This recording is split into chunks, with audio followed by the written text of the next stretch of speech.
قال أبو ناصر بخير الحمد لله، عد قطرات المطر لمست هاوى، صدق لا قالوا عدو الحرية لا يمسنبل بالحروف،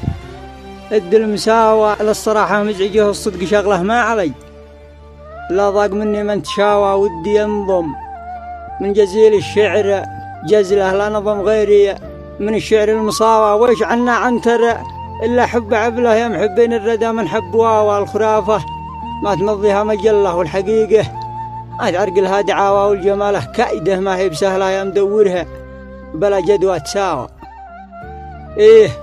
ما لو منبرك للحمل شله ما تغالي في الجماله للبداوى، والمواقف لو مخاض الجمل فله ما ذياب البرية تمسي تعاوى. قل عقل الغر ذي ما قل عقله يحسب ان المرجله سرحه ماوى، والله ان ماله بها مقدار نمله سلمها موروث ما هي بالمغاوى، كم زأر مثله بها من غر قبله لانهار الجد وقت جت وماوى في تواليها يعود العود لصله سال في الدنيا، ولو فيدانه قاوى ويا مدور في عطف الأجواد زله لو معقيمه لنفسك ما تزاوى لمزلاتك بلا خرجه ودخل خابرينك في المغاوى والملاوى والدلي،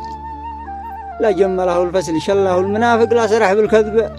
لاوى ويا وجيه الخير من له سيف سله مدمنين الشر أقلوا في العداوة واستعانوا بالمطبل هو طبله، واحضروا مزمار زعطان المهاوى واستووا في معبد الشيطان قبله واستقاموا بين الأخوة لا تخاوى يا وسيع الرحمة إلا والمظلة، يا رجل ملهوف يا مؤوي المناوى نفس عبدك من زمان الويلة، وهله يا مدبر الأمر مليانه شكاوى وانت هدرع قلب عبدك ويش عله السرمرها وجعل همومه الطاوى والمهم العافية والستر يالله والأمور الثانية هبات داوى.